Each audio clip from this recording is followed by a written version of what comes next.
Good morning, Little Masters, and welcome back to today's Tolkien Times, a Prancing Pony podcast production. I'm the Man of the West, and it is time to keep week 92 of the TTT going as we continue our time in the letters for Tolkien Tuesdays. Now, last week, we saw Tolkien turn down a job, try to get a book published, and decline to commit to grammatical pedantry. We also discovered I'm not so great at pronouncing names of Middle English texts. Let's hope there aren't any in the rest of Tolkien's letters written in 1959. Now, we begin with letter 219, which, if you have a copy of the original letters, is actually there as letter 220. In the revised and expanded edition, the editors swapped the two to keep everything in chronological order. More on that when we get to new 220. The letter was written to Naomi Mitchison, a Scottish novelist and poet in her own right, but also a fan of Tolkien's. The two of them maintained a long correspondence, and she was even a proofreader for The Lord of the Rings. Letters to her often included a lot of really interesting details about the legendarium. But not this one. This is a more personal letter discussing his current state of retirement. I retired, or rather, since even British generals usually imply a voluntary movement to the rear when they retire, I was extruded on the age limit at the end of last term. Tolkien had turned 67 in January of 1959. He laments that this forced retirement was a melancholy proceeding, especially financially. He'd taken part in a pension plan known as the Federated Superannuation System for Universities, since it had come into existence in 1920, when he began working as reader in English language at the University of Leeds. Still, 39 years of paying into this plan wasn't enough. As Tolkien wrote, "It does not provide enough for one to live on one's laurels, old and dusty as Christmas decorations in January." Fortunately, he had encountered some success as an author. Without the assistance of hobbits and all that, things would be meager. He then writes, "Nonetheless, not a little encouraged by your letter, I decided to get off the treadmill and resigned from my appointment in Ireland, where he was an examiner to the National University of Ireland, before I returned. I shall, if I get a chance, turn back to the matter of the Red Book and allied histories soon." The matter of the Red Book. Now, letter 220 here was originally 219, initially stated as having been sent on October 14th. It turns out it should have been dated October 16th. That's why the previous letter and this one have now been swapped. This is the letter that I've often quoted in support of dogs over cats. Before we read this brief letter in its entire two-sentence glory, I should preface it with the intro that the editors provide.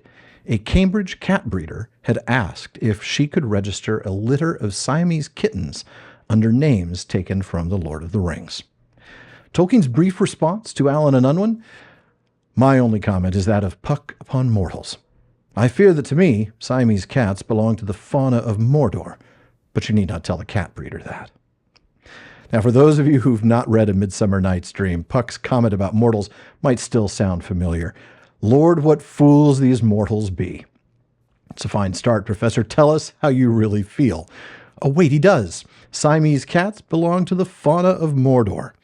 Now, it is fair to say he has an axe to grind against that particular breed then. I recall reading somewhere that C.S. Lewis's wife Joy had a Siamese cat that Lewis called his stepcat. Now, I'm not sure there was any connection there, but those two had only married earlier in 1959, so maybe there is a connection. Anyway, there are a few other appearances of cats in the legendarium that also suggest a general bias against cats. The cats of Queen Beruthiel, for one, and of course the predecessor to Sauron, Tevildo, Prince of Cats. Still, at least he didn't want to insult the breeder, telling Alan and Unwin that they don't need to pass on Tolkien's opinion about the cats to their breeder. Or perhaps he means she'd already know that they belong to the fauna of Mordor, naturally.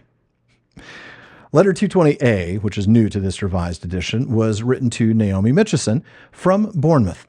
Now, you might recall Tolkien telling his son Michael back in March that he wanted to go there when he was at a hospital after the appendix surgery. Well, it took 8 months for him to finally get away, as he writes on November 8th to Naomi, "Your letter twice delayed did not reach me in time for me to let you know that I was away. I am not sure of your address or addresses other than the one on your latest letter, and have none of the Baggins' memory and precision in social matters." I love how he references hobbits in day-to-day life. Of course they would remember those kinds of details.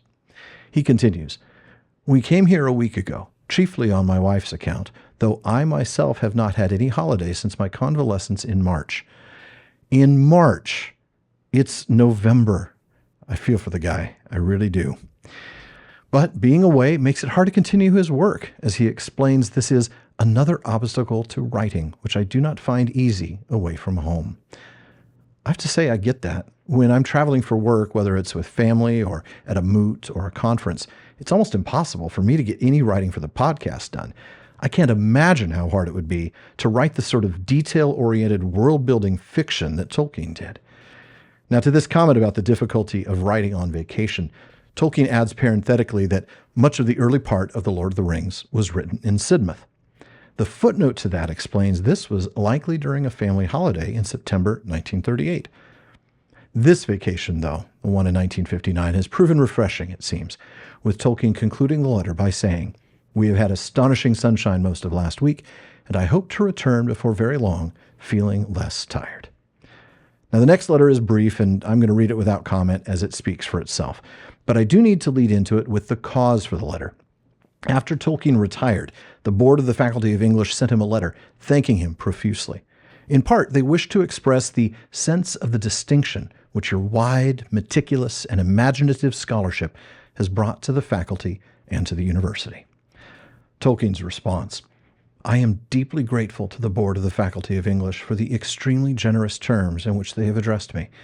My only misgiving is that they present a picture of a professor far superior to the one that has retired.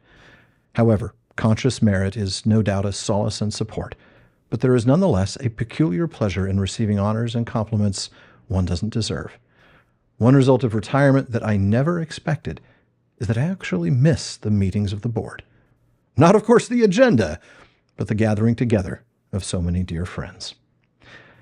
And to wrap up this week, we go back to Sir Gawain. Rayner Unwin had encouraged Tolkien to prepare his translations for publication, and Tolkien wrote back on December 9th, explaining that it took him nearly a week to reply to the letter because he's been working on something else. "I have become immersed again in work in which you are interested. I am afraid that you may be perturbed rather than surprised, knowing too well the vagaries of authors, or at least of mine, to hear that this is in wrong order. With the help of my secretary, I have been charging well ahead with the reconstruction of the Silmarillion."